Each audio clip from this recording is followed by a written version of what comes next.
In this video, I want to tell you how I got good and did it quickly. I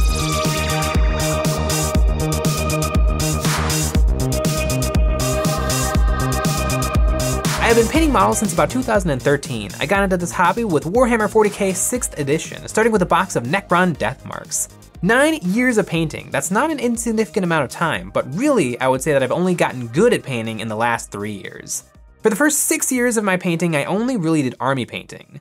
I didn't like how my models looked one at a time. I thought they looked best in a group. I didn't paint a proper HQ model until about 2 years in, and all that army painting was great for developing the fundamentals, learning my way around a wet palette, paintbrush, and an airbrush. But there was a downside to all that batch painting units for armies. I got really good at painting my Necrons, my Space Marines. I learned how to efficiently paint my specific schemes, but if you would drop a unit I had no experience with in front of me, it would be like starting from scratch. So let me take you on a little visual journey through my recent paint projects. This is the Nuka-Cola girl from Fallout, and I painted this model about 3 years ago, and this was the very first non-40k wargaming model I ever painted. In fact, it was the first non-40k wargaming model I ever purchased, and it's because I am a huge Fallout New Vegas fan. It is my favorite video game of all time, and that is what gave me the courage to take some of my hobby dollars and say, okay, this doesn't have to go into one of my 40k armies. I can suck it up and spend a little bit of money on my favorite video game of all time. And I'm so glad it did, because this model turned out way better than most of my 40k miniatures. And I had so much fun, and I found it such a rewarding experience painting this model that it opened the floodgates, and now I could paint anything I wanted and have a great time doing it, knowing it was going to be a rewarding painting experience. Quickly after that Nuka-Cola girl, now I was in the mood to pick up any model I fancied, and I found this Plague Doctor from Reaper Miniatures. I decided to pick this up and paint it while I was quarantining, and I had a lot of fun. I decided to kind of let myself do whatever I wanted, and so this Plague Doctor actually ended up in kind of bright pastel-y colors, which is an interesting choice for the subject matter, but I really had a good time painting him.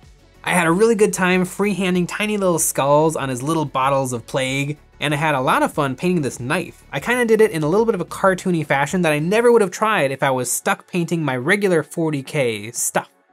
But I super duper love how this model turned out. It gave me a lot of new experiences and trying new things, and it was just continuing this new saga of painting random stuff.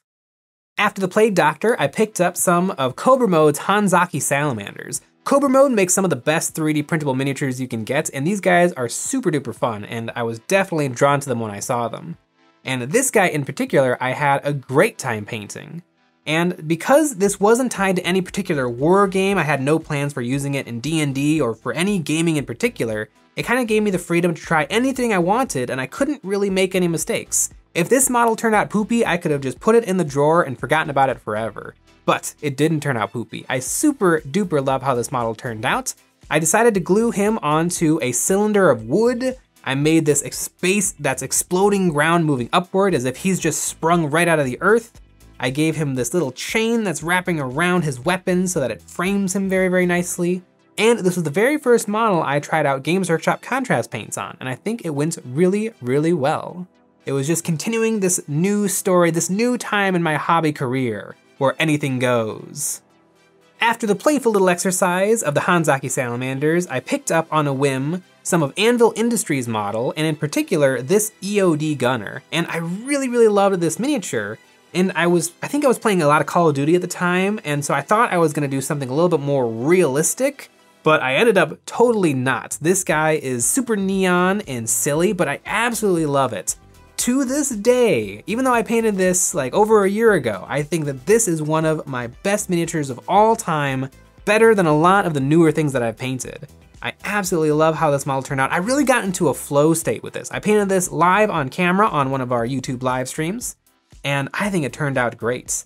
I think it might have even been a viewer suggestion to do the hazard striping, which makes the model. It looks so striking. And the day after I finished this paint job, which it was a quick paint job, I decided to throw together this base, and once again, I think this is one of my best bases of all time. Just carefully sculpting and creating this little corner of a street, this little pile of empty shells, the little bit of leafy leaves on the ground. I absolutely adore this model. I don't take it off the shelf and admire it enough. I super duper love this model, and this model kind of proved to me that I was starting to get the hang of non-metallic metals. His gun looks pretty darn snazzy. This next model, I remember feeling really down in the dumps when I was getting ready to paint it. I didn't really want to paint, I had a 2-hour window in between commitments, and I decided to just sit down and paint something. And that something was this little mantis model. I don't particularly know where this model comes from. Maybe somebody in the comments who recognizes this can tell me.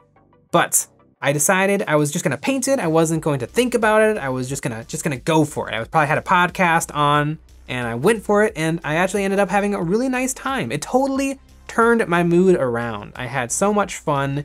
It reminded me a lot of another one of my favorite video games, FTL, the Mantis crew members. That's what this guy reminds me of. But his little white lab coat, his neon green skin, his little blue robotic parts, it was just a really, really fun model.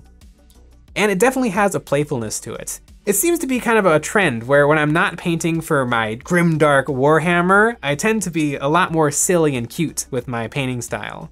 But I super duper love how he turns out. One of my favorite things is on his iPad, I drew a little red dotted line with an X that marks the spots.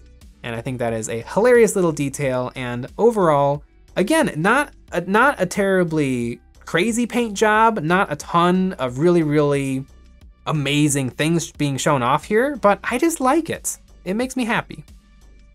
And this is the non-wargaming miniature I am working on right now. It is from Raging Heroes digital line. It is a little robot called Fixer. And I don't mess around anymore. If I see a model that inspires me or makes me excited, I buy it. And I really enjoyed working on this model. On his clothing, I decided I really wanted to work on texture because I don't think texture is something I'm very good at. And I painted his clothing purple, and then I did a really fine thatching, and I think it gives his clothing a really interesting burlap texture, and I really, really like it. And now that's one more skill that I can take from this guy and put it to my real minis. Real minis. But I really, really had a good time with this guy, and I think the next time that I may be in a painting slump, I can pick this guy up, do a little something crazy on him, and rekindle my painting. So what has made me better? Painting random minis. I still army paint all the time, but branching out gave me the freedom to try every technique, every color, everything my little heart could think of. This is how to really practice painting. Not army painting, but odd, irregular, unplanned experimentation. Doing the same thing over and over gets boring. I think that's a big reason why a lot of hobbyists jump from army to army, even in the same game systems. The army they started with just isn't that fun to paint anymore. I think about it like this. Those memories you have in your head of your best day ever, the most fun you ever had, your favorite movie, is probably something that was different, that caught you by surprise. Our monkey brains are designed to pay attention to changing stimuli, not repeating stimuli. Some repetition is necessary for learning brush control, but that'll probably occur naturally through hours clocked. Painting is kind of the same thing over and over again, but the more you branch out into different styles, colors, temperatures, and tones, the more you will know and the better you can get what is in your mind down onto the model. Usually, your favorite models will not be the models you sit down and try really hard on. I went into this Terminator Chaplain project wanting to try really, really hard so that it would be good. And it worked, but it didn't really develop anything.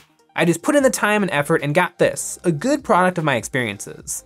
But where did I get those experiences from? Painting all sorts of random stuff.